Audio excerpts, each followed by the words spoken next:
Welcome back to another episode of Detroit 360, your personal guide to all things Detroit. I'm your host, Sheila Grant.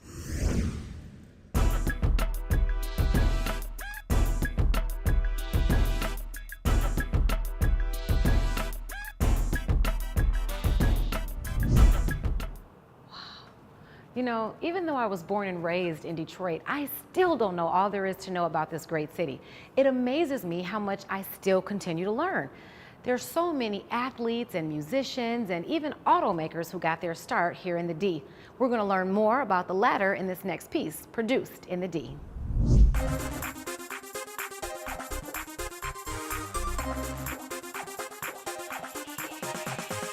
There is a unique kind of music in America. The soul music of rhythm and blues. America's #1 luxury car. Breaks it 35-30. He's gone. Fighting out of Detroit, Michigan, Thomas, the Hitman, Hearn. Are you ready to throw down? Yes, please. Hello and welcome to our show. I'm Sheila Grant and I'll be your host and kind of like a tour guide. Now, if you're someone who loves Detroit like I do, then Produced in the D is the place to be. First, let me explain what I mean when I say Produced in the D. The cheers that still echo through downtown Detroit, where crowds of fans celebrated the Tigers, Pistons, and Red Wings championship wins. Well, we'll go back to reminisce on some of those priceless memories produced in the D. Maybe this is the year we can also celebrate a Super Bowl victory with the Lions. That could happen. Does anyone remember seeing our very own Jerome Bettis win Super Bowl XL at home in Detroit? I'm still proud, and we've had great players like Lem Barney, Mel Farr, and of course, the running of Barry Sanders was just incredible. Sanders is gone. Like many of you, even in the coldest winters here in Detroit, I have never missed going to the Thanksgiving parade to see Santa or Cobo Hall to see the newest cars at the auto show. And I still have that burn mark on the side of my leg that I got from falling on Belleau's giant slide one hot summer. Yes, sadly, even my burn mark produced in the D. We'll hear from other Detroiters throughout this series on what they know about what's produced in the D. Join us as we get together to take a look at some of the things that have made this city so great. There's only one problem. Where do we start? There are so many amazing things that symbolize who we are and what we've offered to the world. From classic cars to hit songs, legends in sports, music, and innovations. Really, the list goes on and on. Let's start by taking a look at the reason Detroit is also known to the world as the Motor City.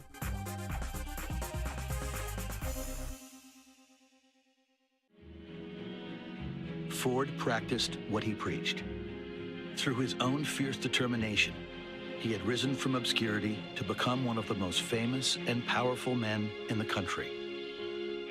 With the Model T, the most successful car in history, and the groundbreaking $5 a day wage, Ford ushered in the modern world. Henry Ford's story always inspired me, hearing how he just kept going until he succeeded through various failures. He just kept going, and then he came up with the assembly line, and the rest is history. I did a book report on him in like the 3rd grade. He was a pioneer. He made the assembly line. So, I mean, that was major. And he's like the creator of, the auto industry, pretty much. Everything is named after him. He has been probably the biggest influence that Detroit has seen, in regards to the fact that we are still the Motor City, in regards to how popular he is, and just how influential his name and legacy have been. He's like ingrained into Detroit's history. Back in 1914, Ford had revolutionized assembly line production, and to keep his workers from quitting, he announced he would raise their pay to a generous $5 a day, twice what they earned before, and twice what they could earn at any other auto company. It was a simple American bargain. security and high wages in exchange for hard work. He kind of coined that term like Fordism, which was high paid salary, high paid wages, and mass production of an inexpensive product. I remember seeing footage of just crowds of people, I mean like a sea of people working in plants.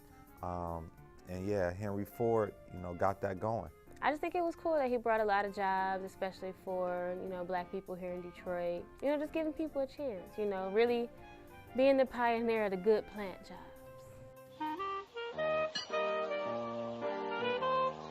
They came to Detroit in hopes of a life they could find nowhere else. Ford workers enjoyed company picnics, could live in company housing, and even buy the Ford cars they produced. High wages paid off in high production and high profits for the company. Detroit was booming. I mean, it was pretty obvious. You had people here making money like they had never had before. And I think they were, you know, writing to the family members that weren't in Detroit, whether it was, you know, down south with the Great Migration, or they might have even been coming from other countries. They were writing them saying, you know, how great things are in Detroit. You know, they were able to get new houses, new cars, things they never had before. Detroit started booming when Henry Ford came in and brought the automobile, basically. And then you had like part of the Great Migration where African Americans moved to Detroit from the South, and they came here because they wanted better opportunities, and that kind of built the population. So yeah, Detroit was the place to be. It was like the move to do, you know, that was the move, go work at Ford. This is where you came to money up. You needed the money up, you came to Detroit.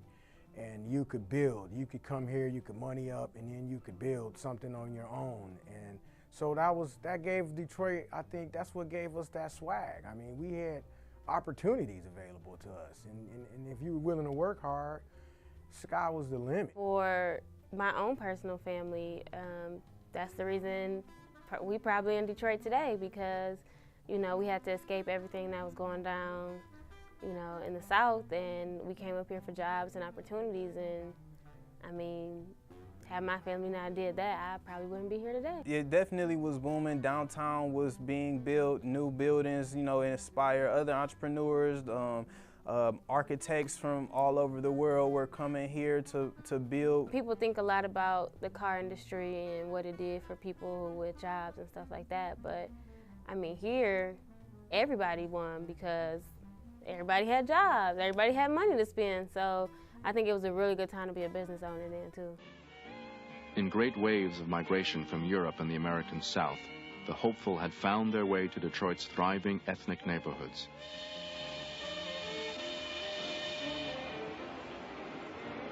They had been Ukrainian peasants and Alabama sharecroppers. Now they were auto workers, 50,000 strong at Ford's River Rouge factory, the largest industrial complex in history. Here was a strange new world. Thundering forges, the huge foundry and powerhouse, the endless miles of assembly line. They called it the Cathedral of Industry, and here, like clockwork, they made 4 cars every minute, 240 an hour, 6,000 Fords a day. Growing up, you know, everybody talked about getting a plant job, working at, you know, Chrysler or Ford or something like that, and making the cars. You know, it's just like, that's like a common thing to hear in the city. You know, it's very common to hear, oh yeah, my granddad or, you know, my dad worked at Ford back in the day, worked at Ford. It's like, that's very common. You know, it seemed like, you know, 6 or 7 out of 10 people that you could, you know, point to in a generation on the street.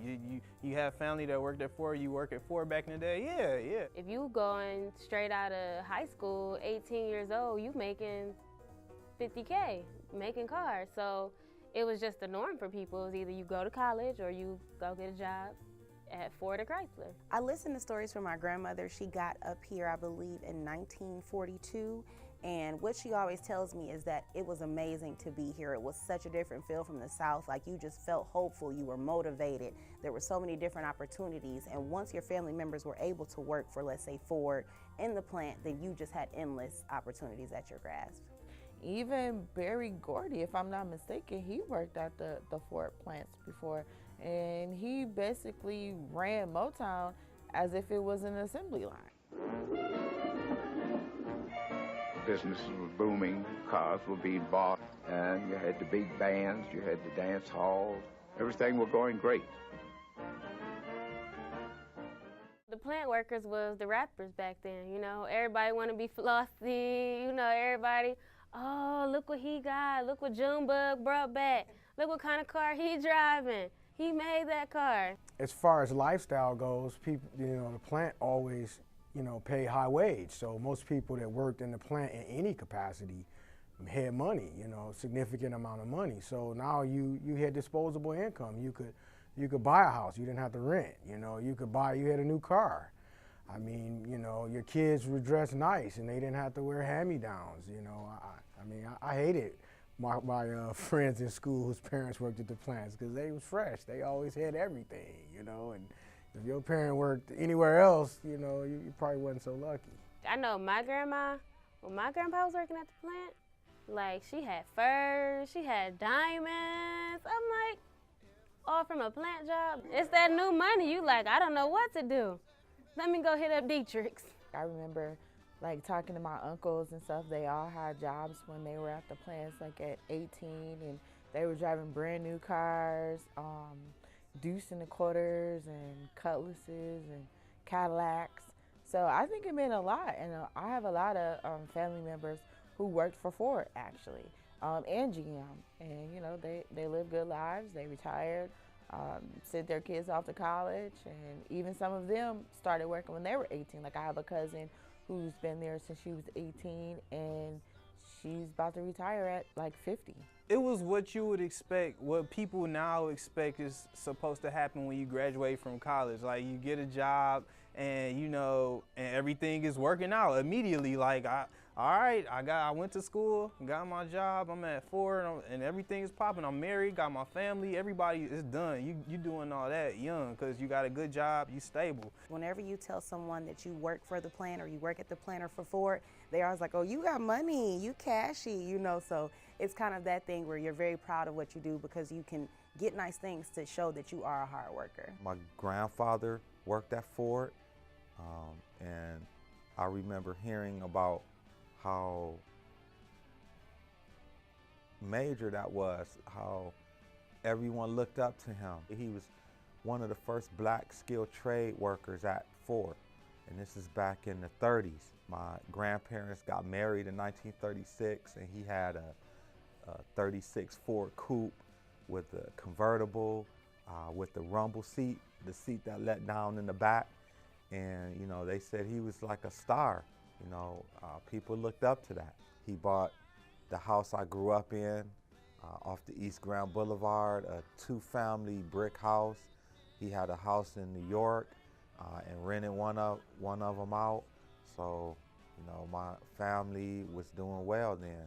I think they even said their house was in an issue of Better Homes and Garden.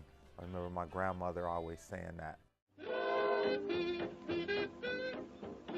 There were Chevys, Packards, and Mercedes, but half the cars in the world were Model T Fords.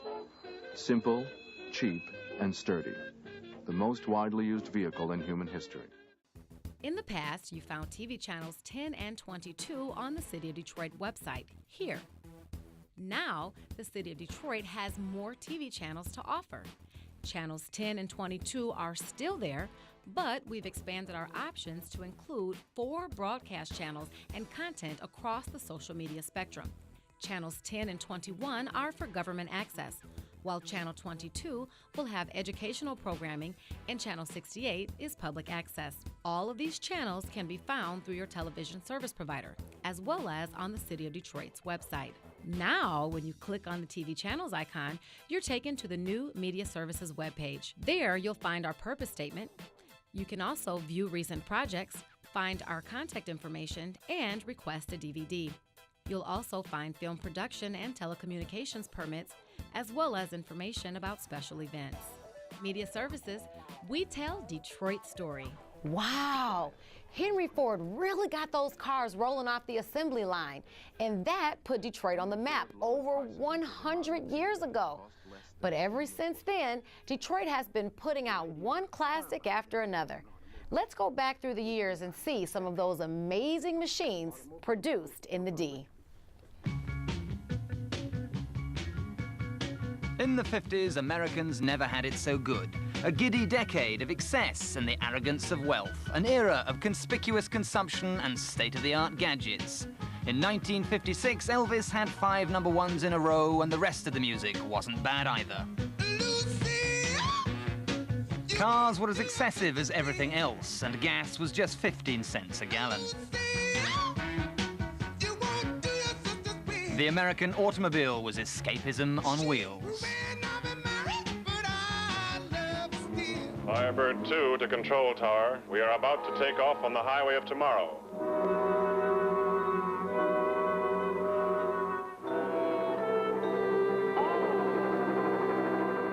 When you, like, growing up, that was like one of the number one things to have, is just to have a car, you know, fresh out of high school, or in high school at least, you know, so.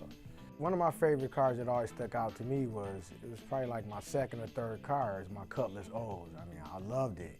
It was the first car I ever changed my own transmission in it, and that was a job, but, you know, I never forget those big seats.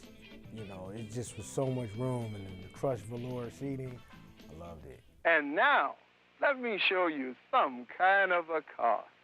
This O's Cutlass Supreme. I've driven it, and I tell you, it can really make you feel drive happy. They call it the little limousine because it's got a lot of great things. And this year they got the new Landau roof you can order, and the ride. You think you're driving a bigger car. And man, does it handle. I'd even like to scout in it. Why don't you check out the new O's Cutlass Supreme? Hey, Willie, what are you driving? My first 3 cars were Cutlasses. I had the 1982, I had the 1983, and then I also had the 1985 four-door. Basically, what I would do is I always had to get duals put on my car. I always had to get rims. I changed the sound system. I would have like either an Alpine or a Kenwood. I would have the 6x9s, the 12s in the trunk, and yeah, kept it clean all the time. Gangster all Yeah. the time. Like gold itself, there's a car with a tradition of being an investment. Oldsmobile Cutlass Supreme for 1983. If you'd bought a new 1979 Cutlass Supreme coupe with a standard engine, chances are you could sell it today and get back about 90% of what you paid. Oldsmobile Cutlass Supreme, historically a golden investment. Oldsmobile. Have one built for you. One of my first cars was a new Probe. It was something back then. It might not seem like much now. When it came out, it was like having a Corvette. I was 18 years old. It was brand new. I took my girlfriend, who's my wife now, to the prom in it, and you know, we were like stars with this car. Even older guys would pull me over and want to see the features. It had new features. It was like a concept car. This is the new Probe. Not too long ago, it existed only as an experimental model at Ford. A prototype for auto shows, a car out of the future. But this is the year you get to stop looking at it and actually drive it. You can even take one home. The Probe from Ford. It's hard to believe it's really here.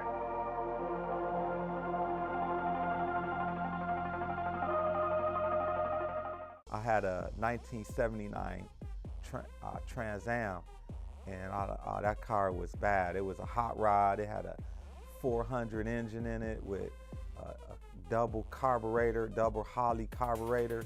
It was so fast, it felt like I was in an airplane. Pontiac introduces the first turbocharged V8 of the 80s. Available only in Trans Am or Formula Firebird. With power swelling out of the hood and telling the world where it's at. A 4.9-liter message of appreciation to true believers. The way Pontiac knows how to deliver it. The world's only turbocharged V8 available in a production car. Now that's more Pontiac excitement for the great ones. GM has very, very nice cars. I think growing up as a Chrysler child and driving Ford cars, I always kind of pushed them off to the side, but everyone can always appreciate a good Cadillac. My great-grandma had a Cadillac DeVille. I think it might have been like 79 or 80.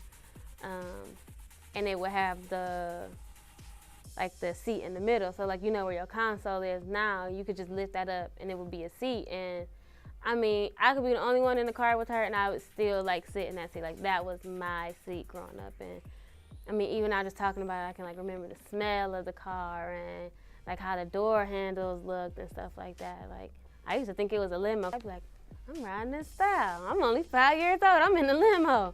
What y'all riding in? My great-grandmother, she had a 1984 Cadillac it was blue with the beige rag top, and the inside had like all wood grain interior.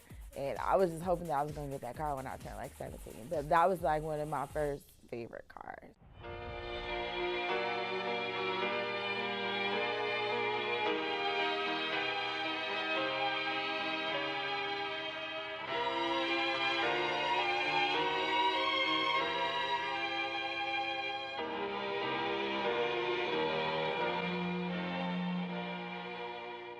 I don't know the year, but my dad had a Camaro. Before they brought it back, he had a Camaro, and he used to take us to school and that. And I used to hate having to open, step and get in the back, pull the front seat up, squeeze into the back. We sit in the Camaro.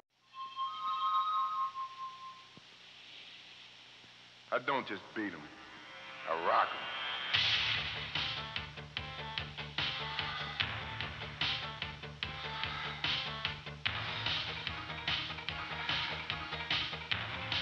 I don't just drive, I drive in a Chevy.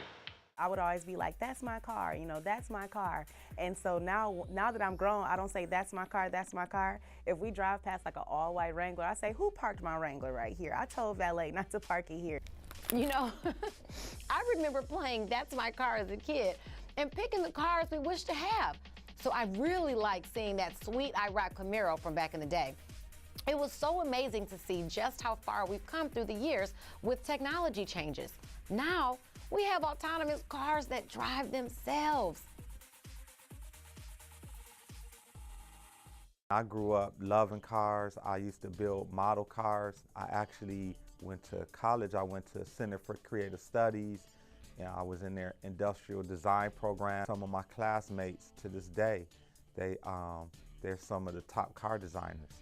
They were teachers that I had at Center for Creative Studies that, designed cars like the Charger, the original one, and designed the original Camaro and Corvette, and they would be telling us, what they were thinking at the time they created it, or, naming some of the design features that they literally, personally put into these cars. Cars meant everything here in Detroit because any car that was pretty much made, we had it here. So I'm sure in other places they probably had never seen certain cars, but we would see them all. Whether you like the fast cars, the muscle cars, the luxury cars, it's just a part of our culture.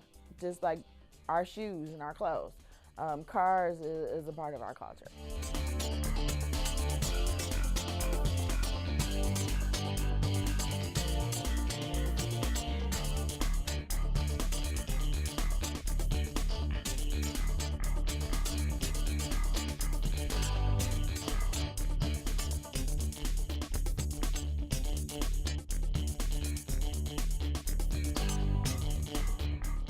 It was like a car show here. Like everywhere you went, some cars had ground effects, some simulated rims. I mean, I think we took custom cars to a whole different level. We were probably the first people to even get into custom cars here in Detroit because We had it like that. Like I remember growing up, especially like being on the east side and going to Belle Isle, it was a car show every summer. Like people had spinners, they had neon lights, they blasted music out the trunk of their car, just, you know, and to me that's normal, but you know, when I have cousins come into town, they're like, what is this? Like, it's just a car show. It was just all about cars, you know, the old school Cutlasses, the hydraulics and the rims, and just seeing people ride around, racing, things of that nature. It was a car city, yeah.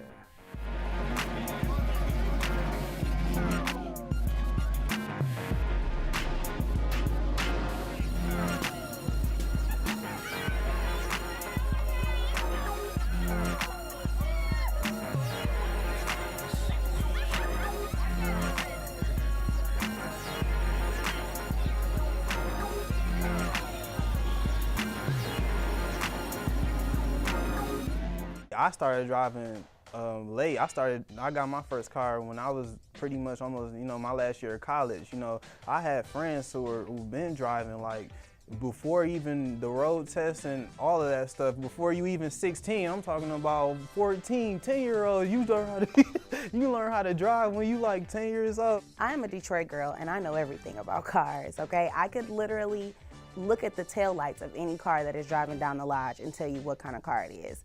My ultimate favorite car that I've always wanted is a Mustang. I want a white Mustang drop top, like souped up Mustang. Yeah, I think growing up in Detroit made me love cars because, I mean, all my uncles, they like my grandma, she had the Cadillac.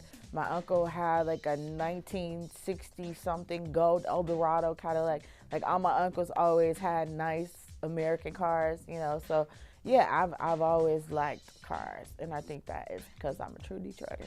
Yeah. Detroit is definitely the motor city, and we will always be the motor city no matter how much time has passed, because it's just something that we pass down, you know, from generation to generation. People work hard, and these are the fruits of their labors that they're able to appreciate, and even their children are able to appreciate. It's just definitely a deep-seated love for cars if you're from Detroit.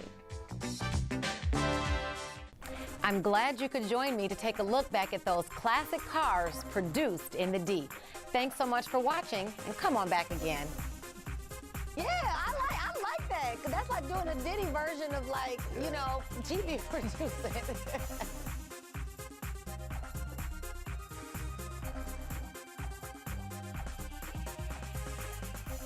If you like these stories and want to see more, subscribe to our YouTube channel at City of Detroit and follow us on social media at City of Detroit and at Stories from DET.